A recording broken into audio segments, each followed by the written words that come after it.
안녕하십니까. 반갑습니다. 네, 반갑습니다. 자, 오늘 우리 7, 8월 이론 수업 마지막 날입니다. 이제 특별법 3가지를 정리를 하면 이제 끝이 나게 되는데, 오늘 우리가 할 내용은 일단 첫 번째 가등기 담보법을 할 겁니다.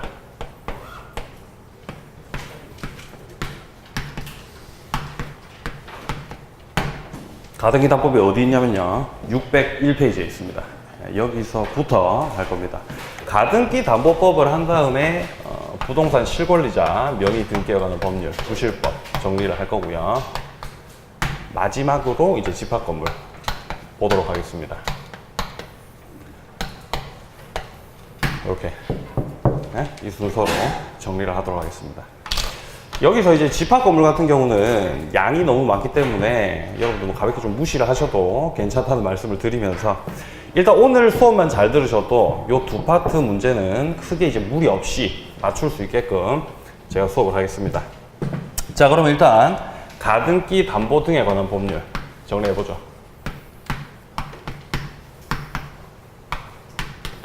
가등기 담보 등에 관한 법률입니다.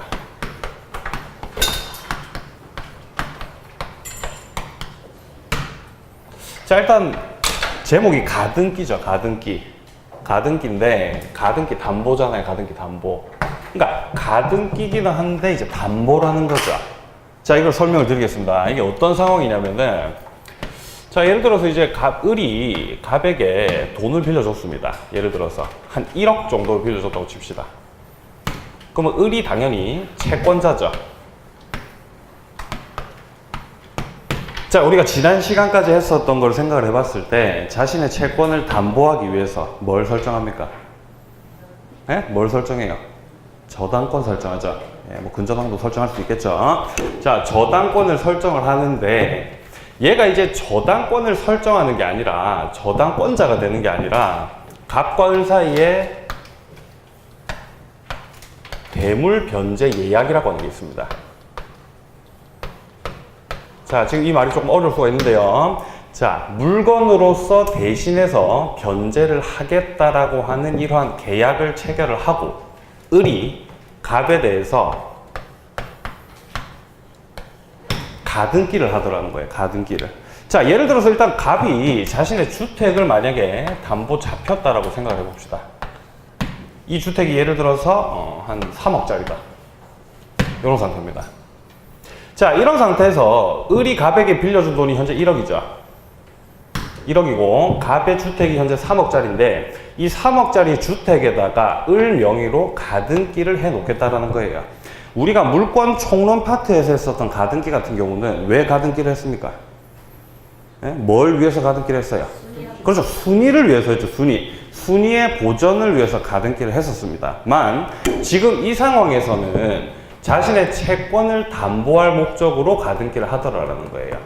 따라서 이걸 갖다가 가등기 담보권이다, 이렇게 부르는 겁니다. 의미 파악이 좀 됩니까? 자, 우리가 지금껏 물권법 파트에서 배웠던, 예를 들어서 뭐 전세권이다. 이 전세권 같은 경우는 목적물을 사용 수익하는 거죠. 목적물 사용 수익하는 물건입니다. 그런데 이 전세권을 채권 담보 목적으로 설정해도 됩니까? 돼요, 안 돼요? 된다 그랬죠? 됩니다. 자, 그리고 예를 들어서 뭐 지상권. 이 지상권 같은 경우는 토지 위에 있는 지상물, 가장 대표적으로 이제 건물이죠. 그러한 지상물을 소유하기 위해서 토지를 사용 수익하는 물건이죠. 근데 담보 목적으로 지상권을 설정하는 경우도 있다 그랬죠. 됩니까? 예, 되죠. 그러니까 원래 정해진 그 범위를 약간 좀 벗어나서 담보 목적으로도 얘네들을 활용할 수가 있습니다. 자, 그런 취지에서 봤을 때 가등기도 채권을 담보하기 위해서 할 수가 있다라는 거예요. 그게 이제 가등기 담보입니다. 이해되시죠? 뭔 말인지. 자, 그래서 자, 을이 갑한테 1억을 빌려줬는데 갑이 돈을 안 갚는다. 그러면 을은 이 가등기에 기해서 본등기를 한다는 거예요. 그래서 갑 주택의 소유권을 을이 취득을 함으로써 물건으로서 대신 변제를 받는다라는 겁니다. 이게 이제 가등기 담보입니다. 이해되시죠? 예. 자, 일단 이 정도로 이제 의미 파악을 하셨을 것이라 보고요. 자, 근데 여기서 이제 문제가 생기더라는 거예요. 문제가. 이 어떤 문제가 있습니까? 그렇죠. 금액차죠. 자, 지금 현재 을이 갑에게 빌려준 돈은 분명히 제가 1억이라고 말씀드렸죠. 1억. 1억을 빌려줬습니다. 근데 갑 소유 주택은 3억짜리 주택이라는 것이죠. 자, 그렇기 때문에 얘가 이제 1억만 빌려주고서 3억짜리 주택을 먹는다라고 하는 거는 사회적으로 이제 문제가 있다라는 거예요. 문제가. 그러니까 문제가 안 생기려면 어떻게 해야 될까요? 네가 가등기에 기해서 본등기를 통해서 채권 변제를 받는 것은 인정하겠다는 겁니다. 그런데 3억짜리 주택을 먹는 건 문제가 되니까 3억에서 자신의 받아야 될 채권의 1억을 빼고 2억이죠. 이 2억이라고 하는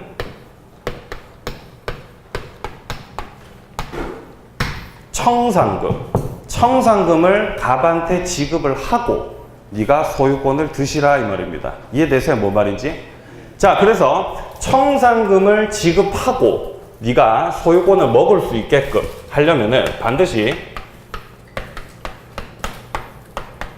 청산 절차를 거치라는 거예요. 청산 절차를. 이 청산 절차에 대해서 나와 있는 법률이 가등기 담보 등에 관한 법률입니다. 이까지 이해되시죠? 예, 어렵지 않습니다. 청산 절차. 자, 따라서 우리는 이 청산 절차라는 거에 대해서 공부를 하시면 되는 거예요. 이 절차에 대한 내용들이 이 법에 나와 있습니다. 자, 이 절차에 대해서 먼저 들어가기 전에 먼저 말씀을 좀 드리면은 을이 지금 현재 가등기 담보권자죠. 자, 가등기 담보권자 같은 경우는 실행을 할 수 있는 방식이 크게 두 가지가 있어요. 두 가지가. 먼저 첫 번째가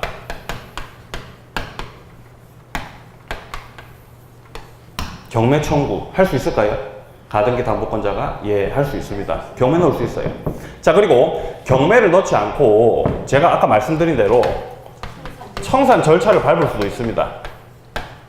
이거는 채권자가 알아서 선택하는 거예요. 이 두 가지 중에 한 가지를.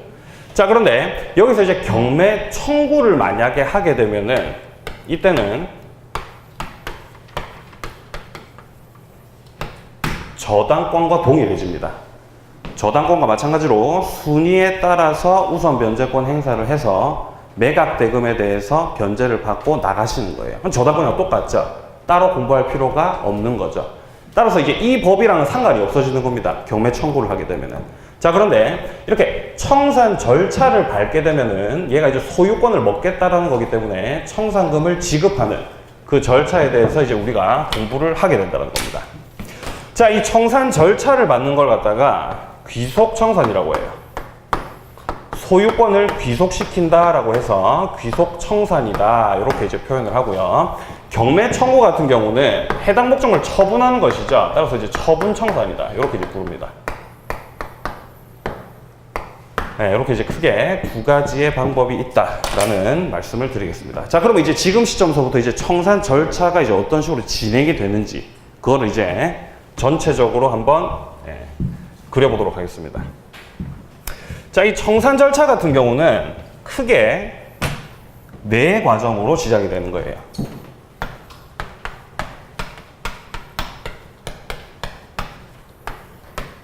자, 네 과정이라고 그랬습니다. 자, 먼저 첫 번째 과정이 실행통지입니다.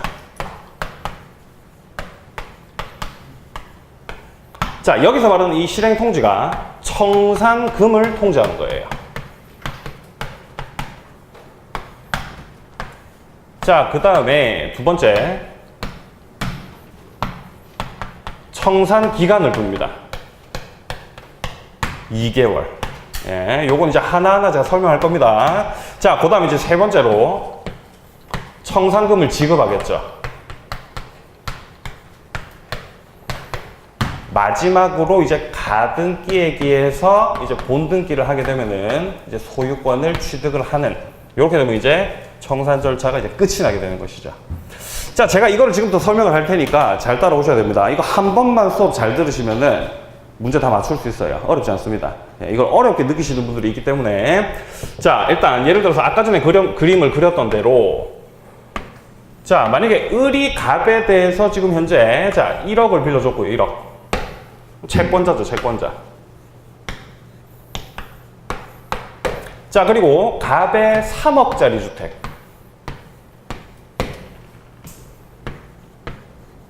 자, 갑의 3억짜리 주택에 대해서 을이 가등기를 했다. 근데 이 가등기가 담보 목적의 가등기이기 때문에 이건 이제 가등기 담보권이 되는 것이죠.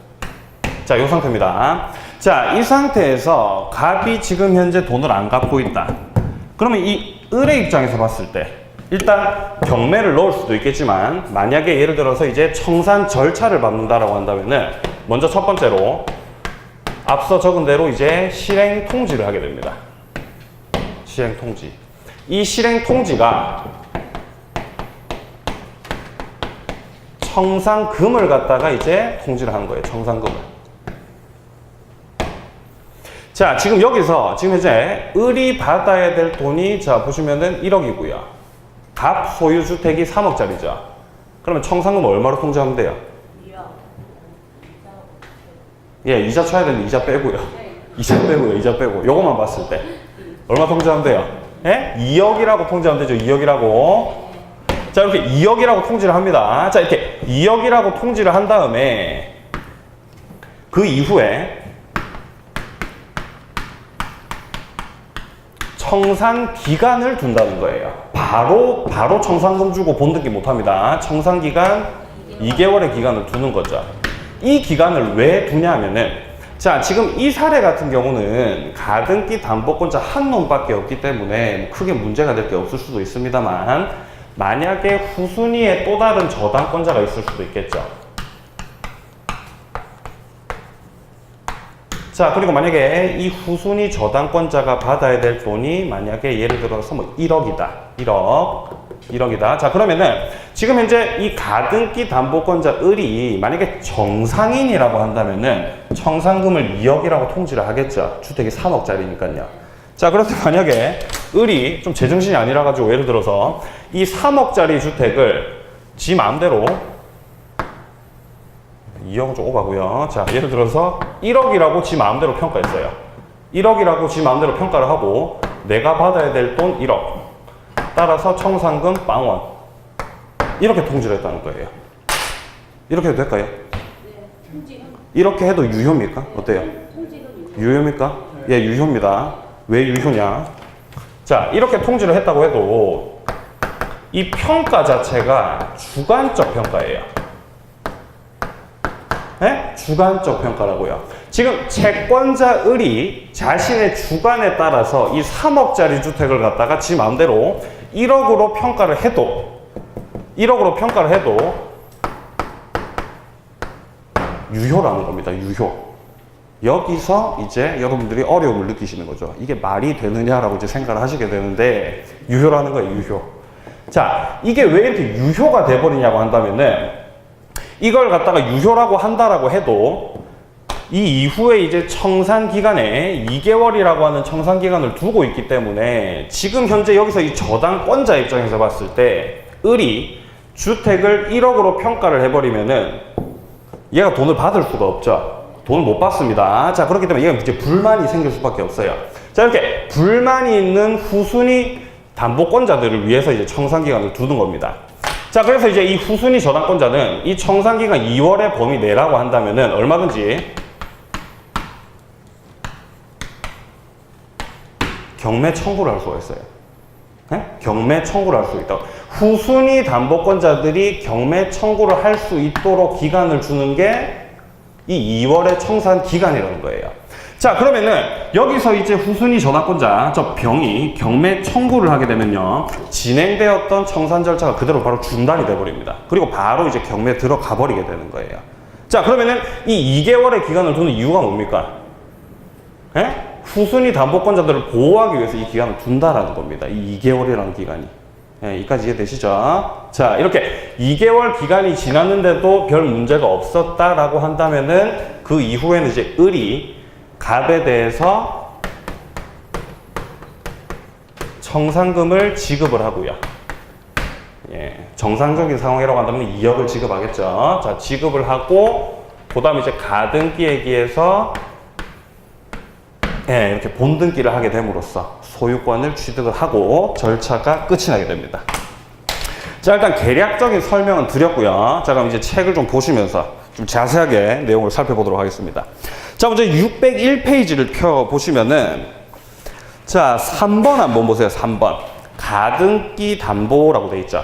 예, 3번에 가등기 담보. 자, 보시면은 담보 가등기에 의해서 채권의 우선 변제를 확보하는 거. 예, 이게 이제 가등기 담보입니다. 뭐 이 정도면 충분히 의미 파악이 되실 거라고 보고 밑으로 내려오셔가지고 이제 4번에 보시면 이제 양도 담보라고 돼 있죠. 양도 담보. 자, 양도 담보 보시면요. 채권자에게 목적물의 소유권을 이전하는 형식으로 채권의 우선 변제를 확보하는 것을 말한다라고 되어 있습니다. 자, 우리 법률 이름 자체가 가등기 담보 등에 관한 법률이잖아요. 여기 왜 등자가 붙을까요? 왜냐면은 아까 전에 제가 설명드렸던 가등기 담보라고 하는 것도 있지만 지금 우리 책 4번에 나와 있는 양도 담보라고 하는 것도 있거든요.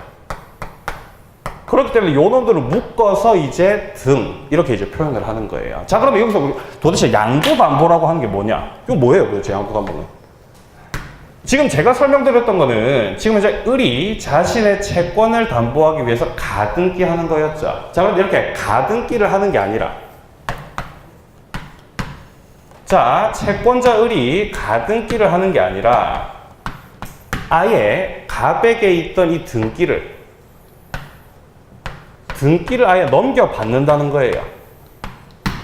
네? 그래서 채권자 명의로 아예 소유권 이전 등기를 해버린다는 겁니다. 자, 이렇게 해서 만약에 네가 돈을 안 갚았다? 그럼 이거 내 거. 이렇게 하겠다는 거예요. 이게 양도담보입니다. 아시겠어요? 자, 그럼 이렇게 담보 목적으로 을명의로 소유권 이전 등기를 했죠. 자, 그럼 소유자 누굽니까? 이 상태에서. 갑이라는 거예요, 여러분들. 왜냐면은 담보 목적의 소유권 이전 등기니까요. 소유자 누구라고요? 갑이라고요. 그러면 청산 절차 거치면 어떻게 될까요? 청산 절차 거치면 이제 을이 소유자가 되는 거겠죠. 이해되시죠? 뭔 말인지? 자, 이거 주의하셔야 됩니다. 양도담보라고 하는 거 등기 자체를 가져와 버리는 거예요. 예. 하지만 지금 담보 목적의 등기이기 때문에 소유자 여전히 갑이라고 하는 거. 예. 절대 까먹지 마시고요. 자, 체크해서 보겠습니다. 자, 그럼 이제 양도담보에 대한 내용도 여러분 좀 파악을 하셨을 것이라 보고 책을 넘기겠습니다. 자, 책을 넘겨보시면은 602페이지 밑에 하단부 한번 내려와 보세요. 4번. 4번에 보시면은 가등기 담보법의 적용 요건 나와 있죠. 적용 요건. 자, 적용 요건에 쌍가루 1번 먼저 보게 되면은 이제 피담보 채권이 존재할 것 이렇게 되어 있습니다. 당연히 채권이 존재해야 되는 거예요. 받을 돈이 있어야 된다는 것이죠. 자, 그런데 여기서 이 받을 돈이 첫째 줄에 보시면은 피담보 채권은 소비대차 또는 준소비대차이어야 된다라고 되어 있습니다. 자, 지금 여기서 말하고 있는 이 소비대차라고 하는 개념.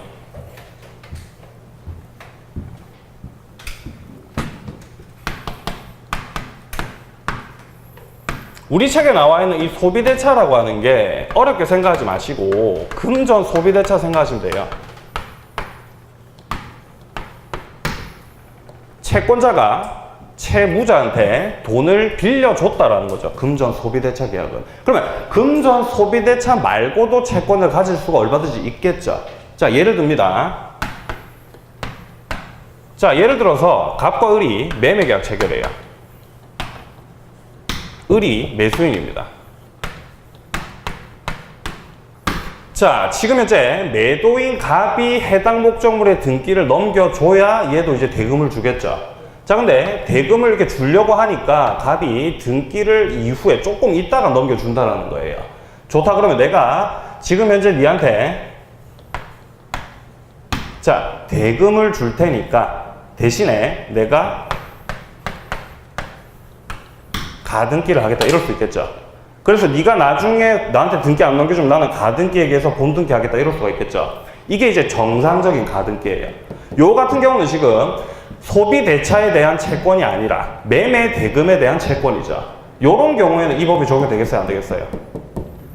안 된다라는 거예요. 이거는 가등기 담보가 아니라는 거예요. 이해되세요? 우리가 물권 총론에서 했었던 바로 그 가등기입니다. 예. 계약상으로, 등기부 상으로 봤을 때는 이게 구분이 안 됩니다. 이후에 이제 경매가 들어가가지고, 뭡니까? 당사자 사이 약정했던 그 계약서를 판사한테 줘야지 판사가 딱 보고, 아, 이거 가등기 담보구나. 라는 걸 이제 알 수가 있겠죠. 이해되시죠? 뭔 말인지. 예. 자, 그런 내용이고요. 자, 그래서 이제 밑으로 좀 내려와 보시면은 동그라미 1번 한번 보세요. 자, 동그라미 1번 보시면은 소비대차 또는 준소비대차 이외의 사유로 인해서 생긴 채권. 괄호 안에 보시면은 매매대금 채권 등이라고 되어 있죠. 이런 거 이제 제외된다라는 겁니다. 예. 그리고 매매대금 채권이 바로 제가 여기서 말씀드리는 겁니다. 지금 매수인이 매매대금을 위해서 지금 가등기를 지금 한 거죠. 예, 이런 경우 제외된다는 거. 자, 그럼 이제 오른쪽에 한번 보세요. 오른쪽에 보시면은 쌍가로 2번에 보시면요. 첫째 줄 오른쪽에 보시면요. 자, 대물 변제 예약 있죠. 그 다음에 매매 계약 있죠. 자, 가등기 담보를 하기 위해서는 이러한 대물 변제 예약이라고 하는 계약이 필요한 거예요. 해당 목적물 자체로서 이제 변제를 하겠다라고 하는 계약인 거죠. 자, 그 다음에 오른쪽에 매매 계약은 뭡니까? 매매 계약. 예? 매매 계약이 바로 이 양도 담보겠죠. 자, 지금 현재 가백에 있었던 등기를 을에게로 이렇게 넘기려면은 소유권 이전 등기를 현재 해야 되는데, 소유권 이전 등기를 할 때 당사자 사이에 매매 계약이 없다라고 하더라도 매매 계약을 한 것처럼 꾸며가지고 뭡니까? 예? 등기소에다 갖다 내야 되겠죠. 그럼 그게 필요하다는 거예요. 이해되세요? 뭔 말이지? 예, 그런 내용입니다. 자, 그다음 밑으로 내려보시면요. 쌍가로 3번에 보시면은 담보부동산의 예약 당시 가액이 차용액 및 이에 붙인 이자의 합산액을 초과할 것 이렇게 되어 있습니다. 자, 여기서 말하고 있는 거는 목적물의 가액과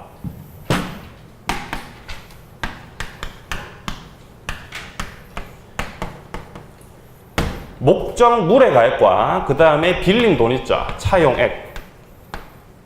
그리고 더불어서 이제 이자까지. 요 두 가지의 금액을 갖다가 비교해 봤을 때 목적물의 가액이 더 커야지만이 이 법이 적용이 된다는 겁니다. 지금 제가 아까 말씀드렸던 요 사례 같은 경우는요. 해당 목적물의 가액이 얼마입니까? 에? 3억이죠. 3억. 빌려준 돈은요. 1억이죠. 적용이 된다 안 된다? 된다고요. 자, 그런데 예를 들어서 목적물 가액은 한 1억 정도밖에 안 되는데 빌려준 돈이 만약에 3억이다. 이러면 적용이 안 된다는 거예요. 청산 절차를 거칠 필요가 없다라는 거죠. 왜냐하면은 빌려준 돈이 훨씬 크니까요. 이해되시죠? 뭔 말인지. 따라서 채무자를 보호할 필요가 없다라는 것이죠. 자, 이렇게 이제 요건을 좀 살펴봤고요. 밑으로 조금 내려와 보시면은 쌍가로 4번 보십시오. 채권자 명의로 가등기 또는 이전 등기를 경유할 것. 예, 등기 반드시 해야 됩니다. 가등기도 뭡니까? 가등기 담보죠. 그럼 이전 등기는요? 이전 등기는 뭐예요? 대답하세요. 양도담보입니다. 이전 등기를 했다라고 하는 거. 자, 그다음 이제 밑으로 내려옵니다. 관련 판례 1번 한번 보세요. 자, 관련 판례 1번 보시면은 양도담보를 설정하기로 하는 약정에 기한 소유권 이전 등기를 미처 경유하지 아니한 경우. 자, 양도담보를 하기로 했는데 채권자 명의로 소유권 이전 등기를 안 했다라는 겁니다. 자, 요런 경우에 그 밑에 줄 중간 정도 보시면요. 가등기 담보법의 담보권 실행에 관한 규정이 적용될 여지가 없고라고 되어 있죠. 너는 등기를 안 했기 때문에 이 법이 적용되지가 않는다라는 겁니다. 네, 봐두시고요. 자, 그다음 이제 밑으로 내려와 봅니다. 자, 이제 당사자에 대한 내용이 나와 있어요.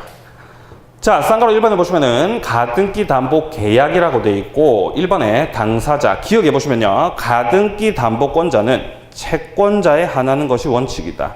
이 표현 어디서 많이 봤죠? 저당권자는 채권자에 한하는 것이 원칙이죠. 기억 안 나세요? 똑같습니다. 저당권이랑. 자, 책 한 장 넘겨보세요. 자, 한 장 넘겨보시면은 자, 관련 판례 봅니다. 자, 둘째 줄 봅니다. 그러나 뒤에 한번 보세요. 자, 채권자 아닌 제3자의 명의로 가등기를 하는 데 대해서 채권자와 채무자 및 제3자 사이에 합의가 있었고 그 줄 쭉 따라가 보시면요. 자, 제3자에게 채권이 실질적으로 귀속되었다고 볼 수 있는 특별한 사정이 있다. 자, 이런 경우에는 그 밑에 줄 오른쪽에 보시면요. 제3자 명의의 가등기도 유효하다라고 되어 있습니다. 이 판례 여기서 많이 안 봤습니까? 예? 이 판례 여기서 많이 봤어요? 안 봤어요? 처음 봅니까? 자, 예를 들어서 저당권을 한번 생각해 봅시다. 자, 을이 갑에 대해서 돈을 빌려준 바가 있습니다. 그럼 을이 채권자죠. 그럼 당연히 을이 저당권자여야 되겠죠. 맞죠? 채권이랑 저당권 뗄 수 있다 없다? 뗄 수 있다 없다? 없다고요. 뗄 수가 없다고요. 자, 그런데 만약에 제3자가 저당권자가 되는 경우, 이거 기억 안 나세요? 이거 유효라 그랬어요? 무효라 그랬어요? 네? 이거 무효입니다. 원칙적으로 무효라 그랬죠. 무효. 예, 다시 쓰겠습니다. 자, 이런 경우에 제3자가 저당권자가 된다고 한다면은 이거는 원칙적으로 무효예요. 무효. 자, 하지만 예외적으로 갑을병 3자 간에 자, 합의가 있고 그 다음에 채권이 실질적으로 요놈한테 귀속이 된다라고 하는 사정이 보인다 라고 한다면 그때는 예외적으로 유효였었죠. 기억 안 나세요? 안 되겠어요. 책을 앞으로 가야 될 것 같아요. 자, 책을 한번 앞으로 좀 와보세요. 근데 지금 제가 특별법밖에 없네요. 예, 죄송합니다. 다음 시간에 제가 확인하겠습니다. 자, 어쨌든 이게 지금 이 판례가 우리가 저당권 파트에서도 받고 근저당권 파트에서도 받고 지금 이제 이 가등기 담보권 파트에도 또 나온다는 겁니다. 똑같다라는 거예요. 왜냐면 담보 물권이니까요. 예, 그런 차원에서 좀 봐두시면 되겠습니다. 자, 그 다음 이제 박스 밑에 보시면 니은에 가등기 담보권의 설정자는 채무자 또는 제3자다. 이 문장은 이해되시죠? 물론 채무자가 당연히 설정자가 되는 게 맞겠지만 물상 보증인이 당연히 있을 수가 있겠죠. 예, 그런 차원에서 봐두시고요. 자, 이제 밑으로 내려와 보시면은 쌍가로 2번에 가등기의 경료 부분 봐두세요. 자, 동그라미 1번 보시면요. 저당권 설정 등기와는 다르게 담보되는 채권에 대한 기재 요거를 갖다가 이제 할 수가 없다라고 돼 있죠. 왜냐하면은 우리가 등기부를 뽑아보게 되면은 그냥 가등기 권리자 을 이렇게만 돼 있는 것이지 내가 요놈한테 돈을 빌려줬습니다. 채권액이 얼마입니다. 이거 등기 안 되죠. 그러니까 등기부만 봤을 때 확인이 된다 안 된다? 안 된다는 겁니다. 구별 자체가 안 된다는 거예요. 예, 자, 그런 취지에 대한 내용입니다. 자, 그래서 채권자만 표시되어 있기 때문에 일반적인 가등기와의 구별이 곤란하다. 예, 요 문장 봐두시고. 자, 그다음에 동그라미 2번 한번 보세요. 자, 동그라미 2번에 보시면은 첫째 줄 중간 정도 보시면요. 담보 가등기는 목적물이 다른 채권자에 의해서 경매에 붙여졌다. 자, 이런 경우에 마찬가지로 저당권과 동일하게 순위에 따라서 우선 면제권 행사할 수가 있습니다. 이게 좀 상당히 좀 특이한 내용이라 보실 수가 있겠습니다. 자, 밑으로 내려가 봅니다. 가등기 담보권 효력에서 1번에 보시면요. 효력이 미치는 범위 해가지고 저당권과 동일이라고 되어 있죠. 저당권이랑 완전 똑같아요. 밑에 내려가 보면요. 박스 밑에 동그라미 1번에 보시면은 자, 원본, 이자, 위약금, 손해배상 이게 이제 지연이자라 그랬죠, 제가. 자, 그 다음에 그 밑에 줄에 실행비용까지를 담보한다라는 거예요. 이거 저당권에서 봤었던 기억납니까? 예, 가등기 담보도 마찬가지로 요런 내용들을 싹 다 담보를 한다라는 거예요. 자, 밑에 내려가보시면 동그라미 2번에 지연배상은 1년분에 한한다. 이 표현도 아시겠어요? 지연배상은 1년분에 대해서만 우선 변제권 행사할 수 있었죠. 가등기 담보도 똑같다라는 거예요. 저당권이랑 똑같습니다. 자, 다음에 동그라미 3번에 보시면은 자, 저당권과는 달리 가등기 담보 같은 경우는 이를 등기할 방법이 없다. 이 문장 이해되세요? 가등기라고만 돼 있지 이게 가등기 담보라는 게 구별이 된다 안 된다? 안 된다라는 거예요. 그냥 일반 가등기로 보인다는 겁니다. 자, 이제 오른쪽 페이지 갑니다. 쌍가루 2번에 목적물의 범위를 보시게 되면은요. 자, 첫째 줄 쭉 따라가 보시면은 부합물 그리고 종물 저당권에 관한 규정이 적용된다. 자, 저당권의 효력이 부합물에도 미치고 종물에도 미치고 종된 권리에까지 싹 다 미치게 되죠. 예, 가등기 담보도 똑같다라는 겁니다. 자, 이제 밑으로 내려보시면요. 대내외적 효력 부분에 보시면은 쌍가루 1번에 가등기 담보권의 실행 전에는 목적물의 소유권은 설정자에게 귀속한다. 바꿔 말하면 채무자가 일단 소유권을 가지고 있는 것이죠.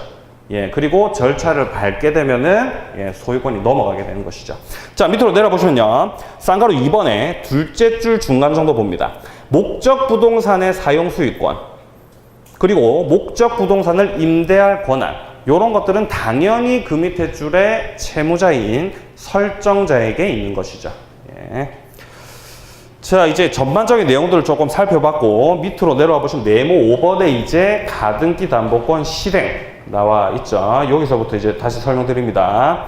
자, 1번에 보시면요. 귀속청산 보이십니까? 귀속청산, 청산 절차 밟는 겁니다. 자, 의의를 보시면은 가등기 담보권자가 목적 부동산의 소유권을 취득하는 형식으로 절차가 진행이 되는 게 이제 귀속청산이고요. 자, 밑으로 내려보시면은 관련 판례 보세요. 둘째 줄에서 중간 정도 보시면요. 처분청산이라는 말 보이세요? 처분청산형의 담보권 실행은 가등기 담보법 담보 등에 관한 법률상 허용되지 아니한다. 이게 무슨 말일까요? 여기서 말하는 처분청산이 뭐예요? 경매입니다. 경매. 그러면은 바꿔 말하면은 만약에 채권자가 경매를 들어갔다. 그러면 이 법이 적용된다 안 된다? 안 된다고요. 그냥 경매가 되는 거예요. 그럼 그때부터. 저당권이랑 똑같아지는 거라고요. 예, 지금 그 말하고 있는 것이죠. 자, 그 다음에 이제 밑에 절차 보시면은 동그라미 1번에 자, 실행 통지, 그 다음에 동그라미 2번에 청산기간 2개월이라고 했죠. 2개월. 자, 3번에 보시면은 청산금 지급하고 예, 본등기까지 이 절차들에 대해서 하나하나 좀 살펴보도록 하겠습니다. 자, 책을 넘기십시오. 자, 쌍가루 3번에 보시면요. 일단 실행 통지라고 하는 말 보이실 겁니다. 자, 보시고, 자, 기억해 보시면요. 통지 당시의 목적 부동산의 평가액, 그리고 그 시기의 피담보 채권액, 요거를 이제 통지를 한다는 거예요. 해당 목적물의 가액은 내가 얼마로 평가를 했고, 내가 받아야 될 돈이 얼마이기 때문에 네가 받을 수 있는 돈은 얼마다. 이걸 알려주는 겁니다. 자, 니은에 보시면요. 청산금이 만약에 없다고 하더라도 통지해야 되는 거예요. 예? 청산금이 빵원일 수가 있겠죠. 그래도 예, 통지는 해야 됩니다. 무조건 해야 되는 거예요. 지금 이 책 앞에서 보셨던 이 네 가지 절차 있죠. 이 중에서 하나라도 안 하게 되면은 이 절차 무효입니다. 다 해야 돼요. 다. 자, 봅니다. 계속. 자, 이제 밑으로 내려와 보시면요. 자, 또 리을 한번 보세요. 동그라미 리을. 동그라미 리을에 보시면요. 채권자가 나름대로 평가한 청산금의 액수가 자, 객관적인 청산금의 평가액에 미치지 못한다고 하더라도 담보권 실행 통지로서 효력이나 청산기간 진행에 아무런 영향이 없다라고 돼 있죠. 자, 아까 전에 제가 말씀드렸습니다. 3억짜리 주택을 1억으로 평가했다. 그래도 예? 유효라는 겁니다. 예, 잘 봐두시고요. 주관적 평가이기 때문에 그렇죠. 자, 밑에 내려와 보시면요. 동그라미 2번에 통지의 상대방 나오죠. 채무자 등이라고 되어 있고요. 채무자 등. 자, 먼저 기억해 보시면요. 채무자, 그 다음 이제 물상 보증인, 그 이후에 담보 가등기 후 소유권 취득한 제3자. 이게 누굽니까? 담보 가등기 후 소유권 취득했답니다. 누굽니까? 예, 제3취득자죠. 제3취득자. 예. 자, 그러니까 처음에 이제 실행 통지를 할 때 그 통지를 해야만 되는 상대방이 총 3명이 있는 거예요. 네? 실행 통지를 할 때 우리 책에 지금 채무자 등이라고 되어 있잖아요. 채무자 등. 자, 첫 번째 채무자한테 통지를 해야 됩니다. 그다음 누구한테 통지해야 된다고요? 당연히 예, 물상 보증인이 있으면은 물상 보증인에게도 통지를 하셔야 되고, 마지막으로 예, 제3취득자가 있다면 제3취득자에게까지 통지를 해 주셔야 된다는 겁니다. 얘네들한테 싹 다 통지해야 돼요. 한 놈이라도 빠지면 어떻게 될까요? 한 놈이라도 빠지면 절차 바로 무효됩니다. 싹 다 통지해 주셔야 돼요. 무조건. 네. 자, 그 다음에 밑에 니은 안 보세요. 위 통지는 이들 모두에게 해야 되는 것이다 라고 되어 있죠. 한 놈이라도 빠지면 안 됩니다. 자, 그 다음에 이제 밑으로 내려가 봅니다. 동그라미 5번에 보시면 이제 통지의 구속령 나와 있죠. 자, 채권자는 구조 봅니다. 구조. 채권자는 그가 통지한 청산금의 금액에 관해서 다툴 수가 없다라고 되어 있습니다. 자, 갑이 지금 현재 예를 들어서 채무자입니다. 자신의 주택을 담보를 잡혔습니다. 자, 마찬가지로 이 주택을 3억짜리라고 할게요. 자, 이 상태에서 을이 가등기 담보권자인데 갑한테 빌려준 돈이 1억이었다. 자, 그리고 후순위에 또 다른 담보권자, 저당권자라고 합시다. 저당권이 있었습니다. 요 놈이 빌려준 돈도 1억이었어요. 자, 가등기 담보권자가 만약에 뭐 특별한 뭐 이유가 없다라고 한다면 당연히 주택 3억, 자신이 받아야 될 돈 1억 빼고 2억을 통지를 해야 되겠죠. 자, 근데 요 놈이 이제 미쳐가지고 이거를 1억으로 평가를 하고 따라서 내가 받을 돈 1억을 빼고 네가 받을 수 있는 돈은 새끼야 빵원이야 이렇게 이제 평가를 했습니다. 예? 이렇게 주관적 평가를 하셨습니다. 이래도 유효라고요, 무효라고요? 유효라 그랬습니다. 자, 그리고 이 평가한 거에 대해서 을이 다툴 수 있을까요? 없습니다. 당연히 못 다투겠죠. 지가 평가한 거잖아요. 예? 다툴 수 있다 없다? 못 다투. 한 입으로 두 말 못 합니다. 자, 그럼 요 놈은요? 후순위 담보권자가 이 평가액에 대해서 다툴 수 있을까요? 못 다툰다는 거예요. 왜 못 다툽니까? 너한테는 2개월의 시간을 줄 거니까요. 네가 불만이 있으면 경매 때리면 됩니다. 자, 그럼 채무자는 다툴 수 있을까요? 어때요? 예, 채무자도 못 다퉈요. 왜냐면은 채무자가 만약에 불만이 있다라고 한다면은 이후에 가등기에 의해서 본등기 청구를 할 때 그 본등기 청구를 거절하면 돼요. 네가 제대로 평가 안 하기 때문에 난 거절하겠다. 거절하면 됩니다. 이렇게 지금 불만이 있다라고 하더라도 얼마든지 구제받을 수 있는 수단이 있기 때문에 이 주관적 평가는 유효라고 하는 거 기억을 해 놓으시고요. 지금 우리 책의 말대로 채권자는 이에 대해서 다툴 수 없다. 채권자 둘 다 다툴 수가 없다는 겁니다. 자, 그런 내용이 이제 구조였습니다. 자, 이제 밑으로 내려가 봅니다. 자, 밑으로 내려보시면은 쭉 내려오셔서 맨 밑에 이제 니은 한번 보세요. 청산 의무의 발생 시기 해가지고 청산 기간이 나와 있죠. 2개월이라고 되어 있는 거 보이십니까? 네, 청산 기간 2개월을 줍니다. 자, 이제 오른쪽 페이지로 가보시면요. 자, 동그라미 2번에 한번 보시면요. 자, 기억에 청산은 채권자가 청산금을 지급하고 가등기에 의해서 자, 본등기함으로써 소유권을 취득하는 귀속 청산 방법에 따라서 해야 된다. 자, 이제 밑으로 내려와 보시면 동그라미 3번에 청산 금액이 나와 있습니다. 자, 기억해 보시면은 청산금 나와 있죠. 자, A에 보시면요. 실행 통지 당시에 목적 부동산 가액에서 그 시점에 채권액을 갖다가 공제한 차액입니다. 주택 3억, 내가 받을 돈 1억 빼고 이제 2억을 말하는 것이죠. 자, 그리고 니은에 한번 보세요. 담보 가등기를 하기 전에 목적 부동산에 이미 성립하고 있는 선순위 담보권, 대항력 있는 임차권 요런 게 만약에 있다라고 한다면은 그 밑에 줄에 그 금액도 합산해서 공제한다라고 되어 있죠. 예, 요거 좀 설명드리겠습니다.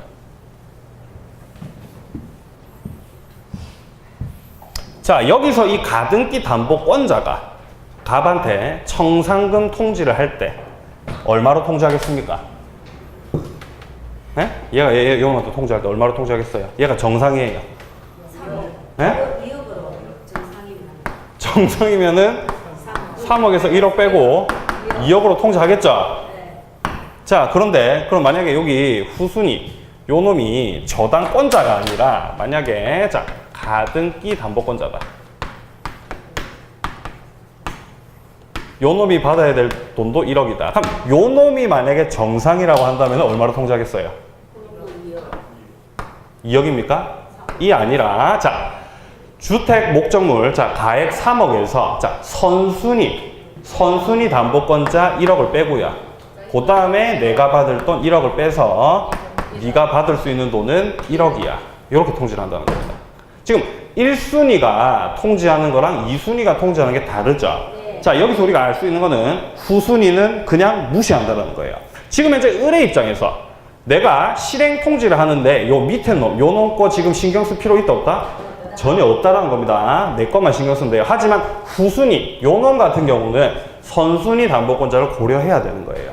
자, 그럼 예를 들어서 1순위에 지금 우리 책에 나와 있는 대로 대항력을 갖춘 임차권자가 있습니다. 임차권자가 지금 현재 보증금이 예를 들어서 뭐 한 5천만 원 정도가 있다고 칩시다. 그러면 요 놈은 어떻게 통지하면 되는 거예요? 5천만 원 빼고 1억 빼고. 그렇죠. 5천 원 당연히 빼야 되겠죠. 자, 우리 책에 나와 있는 그겁니다. 자, 3억에서 5천만 원 빼고. 임차권자가 받아야 될 보증금 빼고 내가 받을 돈 1억을 빼가지고 이제 통지를 해야 된다 이 말입니다. 그럼 1억 5천을 통지를 해야 되겠죠. 이해되시죠? 뭔 말인지. 예, 선순위는 고려를 하셔야 된다 이 말입니다. 자, 그 밑에 박스 내용 좀 복잡하게 나와 있는데, 예, 뭐 이런 식으로 하지 마시고 선순위를 고려하면 되는 거예요. 자, 그 다음에 이제 밑으로 내려가 봅니다. 동그라미 4번에 보시면요. 채무자 등 외의 권리자에 대한 통지 나와 있죠. 여기서 말하는 채무자 등 외의 권리자가 누구냐면은 가장 대표적인 게 이제 후순위 권리자들입니다. 지금 현재 예를 들어서 1순위에 가등기 담보권자가 있다라고 한다면은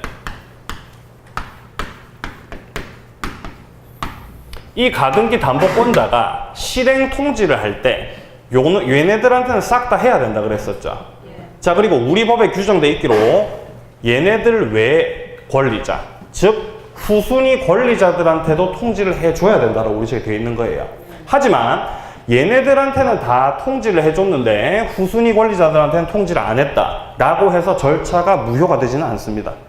알겠습니까? 뭔 말인지? 필수적 절차가 아니라는 거예요. 예. 자, 보시면요.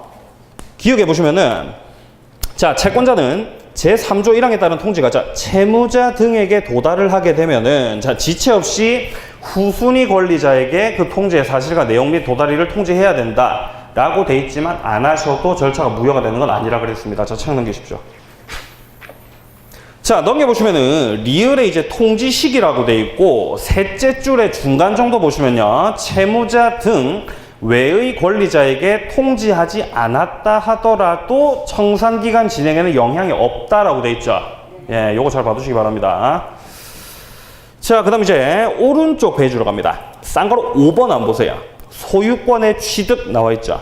자, 1번에 보시면요. 동그라미 1번에 실행 통지를 하고 청산기간이 경과한 후 청산을 하게 되면은 청산금을 준 거죠. 가등기 담보권자는 그의 가등기 등에 의해서 이전 등기 하든지, 예, 이전 등기 함으로써 소유권을 이제 취득을 하게 됩니다. 자, 그리고 이제 기억해 보시면요. 목적물의 가액이 채권액을 초과하고 있지 않아서 줄 청산금 자체가 만약에 없는 상태다 라고 한다면은 가등기 담보권자는 청산기간 지나고 바로 청산금 줄 필요 없이, 예, 바로 본등기 할 수가 있겠죠, 당연히.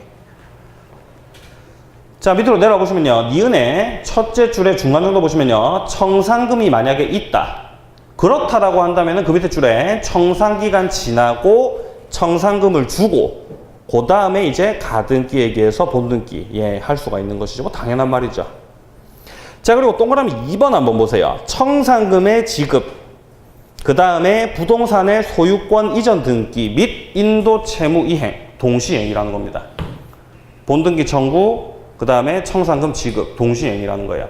따라서 채무자 입장에서 평가액이 마음에 안 들면 어떻게 하면 되겠어요? 예? 마음에 안 들면 어떻게 해야 되겠어요?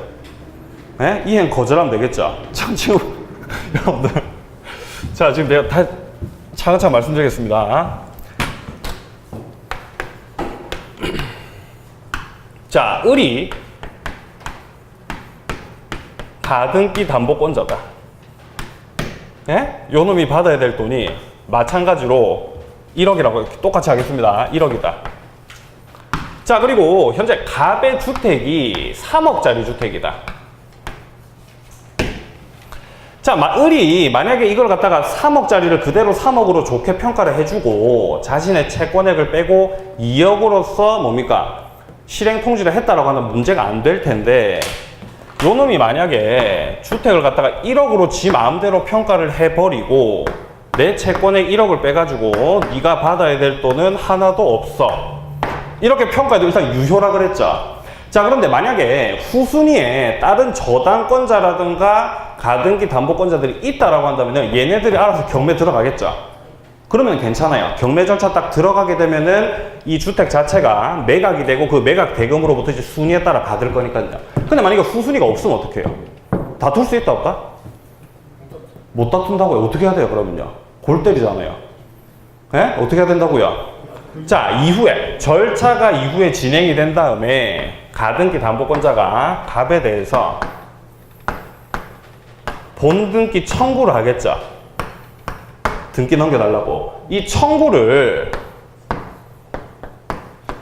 거절하면 되는 거예요. 이해되세요? 뭔 말인지? 동시이행의 항변권이라고요. 네가 지금 나한테 그에 맞는 돈을 주지 않았기 때문에 나는 너한테 등기를 못 넘겨주겠다는 겁니다. 동시행 항변권 행사하면 되는 거예요. 인도 거절하는 거죠. 이해되시죠? 뭔 말인지? 예. 그런 취지로 봐두셔야 돼요. 이 동시행 관계라는 말을. 자, 그럼 그 밑에 동그라미 3번 봅니다. 담보부동산에 관해서 이미 소유권 이전 등기가 경료된 경우. 자, 이미 소유권 이전 등기가 경료된 경우 이게 뭐예요? 그렇죠. 이게 바로 양도담보죠. 양도담보 바로 나오셔야 됩니다. 자, 이렇게 양도담보라고 한다면은, 자, 청산기간 경과 후 청산금 주면 바로 소유권 취득하게 되는 것이죠. 이미 등기 넘어와 있으니까. 예, 그런 취지로 봐두시면 되겠습니다. 책 넘기십시오. 자, 책을 한 장 넘겨보시면은, 쌍가루 6번에 보시면 이제 법정지상권 나와 있죠. 이 법정지상권도 가등기 담보에 의해서 만약에 애시당초 원래 동일 소유자였는데 소유자가 달라졌다. 법정지상권이 된다라는 겁니다. 예, 뭐 다시 안 그려도 되겠죠. 예, 저당권이랑 똑같이 생각하시면 돼요, 여러분들. 읽어봅니다. 토지 및 그 지상의 건물이 동일인 소유자에게 속하고 있는데 그 상태에서 토지 또는 건물 중 어느 하나를 목적으로 가등기 담보권이 들어오고 그 이후에 실행으로 인해서 소유자가 달라지게 됐다. 예, 그러면은 법정지상권이 된다라는 겁니다. 자, 이제 조금 밑으로 내려와 보시고요. 자, 쌍가루 7번에 동그라미 1번에 첫째 줄 오른쪽에 보시면은 담보 가등기 후에 소유권을 취득한 제3 취득자. 예, 요런 애들 같은 경우는 그 줄 쭉 따라가 보시면요. 채무액을 그 밑에 줄에 채권자에게 지급을 하고 가등기 담보권을 소멸시킴으로써 말소 청구 할 수가 있는 것이죠. 이게 이제 변제권이죠. 제3 취득자에 대신해서 변제해 주는 거. 자, 밑으로 내려가 보시면 네모 6번에 목적물이 경매되는 경우 보이십니까? 자, 1번에 보시면요. 가등기 담보권자의 임의경매 청구. 이게 바로 경매를 청구하는 것이죠. 자, 첫째 줄 보시면요. 가등기 담보권자는 목적 부동산에 대해 민사집행법에 의해서 경매를 청구해서 권리를 실행할 수 있다. 그리고 우선 변제권 행사할 수 있다. 그리고 그 밑에 줄에 저당권으로 본다. 이 문장 이해되시죠? 하지만 저당권자가 행사하는 경매 청구랑 그 다음에 가등기 담보권자가 행사하는 경매 청구는 다르죠. 뭐 어떤 점이 다를까요? 저당권자가 경매하는 건 뭐 어떤 경매입니까? 임의경매요, 강제경매예요? 네? 임의경매요, 강제경매예요? 임의경매죠, 임의경매. 그러면 가등기 담보권자가 행사하는 경매는요? 강제경매라는 거예요, 여러분들. 왜 강제경매냐? 판결 받고 경매 들어가야 되는 거거든요. 왜냐면 너는 채권자니까요. 이해되세요? 뭔 말인지? 예, 그 말입니다. 자, 그 다음에 그 밑에 2번에 보시면요. 후순위 권리자의 경매 청구. 자, 첫째 줄 중간 정도 보시면요. 청산금의 평가액이 부당히 낮게 평가가 돼가지고 불만이 있다. 자, 그러면은 청산기간. 자, 2개월 내에 한해서 피담보 채권의 변제기 도래 전이라 하더라도 경매 청구할 수가 있는 것이죠. 자, 오른쪽에 보시면은 뭐 우선 변제권. 뭐 이런 거 뭐 읽어보시면 되겠죠. 나머지는 크게 보실 게 없네요. 책을 넘기시고요. 자, 넘겨보시면 네모 7번에 이제 가등기 담보권 소멸 나와 있죠. 자, 1번에 보시면은 청산 절차가 종료되고 소유권이 가등기 담보권자에게 이전되면 당연히 소멸하는 것이고요. 동그라미 2번에 경매가 실행됐다. 그거 당연히 소멸하는 것이죠. 자, 이 정도 해서 이제 내용을 다 살펴봤고 오른쪽 예제 1번 한번 풀어볼게요. 자, 가등기 담보 등에 관한 법률에 관한 설명으로 자, 옳은 겁니다. 자, 1번에 보시면요. 공사대금 채무를 담보하기 위한 가등기에도 이 법이 적용된다. 적용됩니까? 공사대금. 뭐만 된다 그랬어요? 소비 대차만 된다 그랬죠. 예? 소비 대차만 된다 그랬어요. 이런 식으로 무슨 공사 대금이니 매매 대금이니 이러면 안 되는 거예요. 소비 대차만 됩니다. 자, 1번 틀렸고요. 자, 2번. 청산금을 지급할 필요 없이 청산 절차가 종료가 됐다. 그때부터 담보 목적물의 과실수취권은 채권자에게 귀속한다. 어떻습니까? 청산금을 지급할 필요가 없다라는 말은 청산금이 빵원이라는 것이죠. 자, 그리고 나서 이제 청산 절차가 종료가 됐다라는 거는 해당 목적물의 소유권을 취득을 했다라는 겁니까? 예, 취득을 했다라고 볼 수가 있겠죠. 예. 그렇다라고 한다면 당연히 과실수취권, 예, 귀속하는 거죠. 2번이 맞는 말입니다. 자, 그럼 3번 봅니다. 가등기 담보권의 채무자는 귀속 청산과 처분 청산 중 하나를 선택할 수 있다. 귀속 청산을 할지 처분 청산을 할지 채권자가 선택을 하는 것이죠. 예, 말도 안 되는 소리고요. 자, 다음 4번. 가등기 담보와 채무자의 채무 변제와 가등기 말소 동시이행 어떻습니까? 말소는 아닌데. 동시이행입니까? 아니. 자, 이걸 고민하시면 안 되는 거예요. 이거를 어떻게 생각하시면 되냐면은, 자, 예를 들어서 을이 저당권자예요. 자, 그러면 갑이 을에 대해서 야, 저당권 말소 좀 하자. 그러니까 저당권자가 야 새끼야 그럼 네가 변제를 해라 이렇게 주장하겠죠. 자, 채무자의 변제, 저당권자가 등기 말소해 주는 거 이거 동시행입니까? 동시행 아니죠. 변제를 해줘야 말소를 해줄 거 아닙니까? 그렇죠. 자, 그러면은 똑같이 마찬가지로 을이 저당권자가 아니라 만약에 가등기 담보권자예요. 야, 가등기 좀 말소해 주라. 네가 변제해야 될까 아이가? 동시행입니까? 아니 왜 흔들으셔? 저당권이랑 똑같다고요. 이거는. 자, 지금 이게 가등기가 돼 있는데 가등기 담보이기 때문에 저당권과 마찬가지로 야, 네가 변제를 해야 내가 말소를 해줄 거 아니까. 동시행이 아니라는 거예요. 변제가 선이행이죠. 선이행. 예. 그런 차원에서 봐두시면 되겠습니다. 뭐가 동시행이라 했습니까? 청산금 주고 본등기 청구하는 거. 그거 이제 동시행이라 그랬죠. 예, 요건 아닙니다. 자, 5번 봅니다. 담보가등기 후에 저당권자는 청산기간 내라도 저당권의 피담보 채권 도래 전에는 담보목적 부동산에 경매를 청구할 수 없다. 청산기간 내라고 한다면은 예, 얼마든지 경매 때릴 수가 있죠. 5번 틀렸습니다. 자, 이게 바로 26회 때 문제였습니다. 뭐 그렇게 크게 어렵지 않은 문제였죠. 자, 이제 넘겨보시면 이제 문제가 좀 나와 있죠. 자, 문제를 좀 풀면서 좀 쉬셔야 될 텐데 예, 어떤 문제를 좀 푸시면 되냐면은 일단 자 1번 한번 풀어보시고요. 1번 그 다음에 이제 오른쪽 페이지에 2번 한번 풀어보세요. 2번 자, 책을 한 장 넘기셔가지고 5번 네 5번 쉽습니다. 요거 예, 따라서 여러분들은 1번 2번 5번 예, 요 세 문제 한번 풀어보시고 문제를 가볍게 좀 푼 다음에 예, 부동산 실거래자 등기 명예 가는 법률 들어가도록 하겠습니다. 잠깐 쉬겠습니다.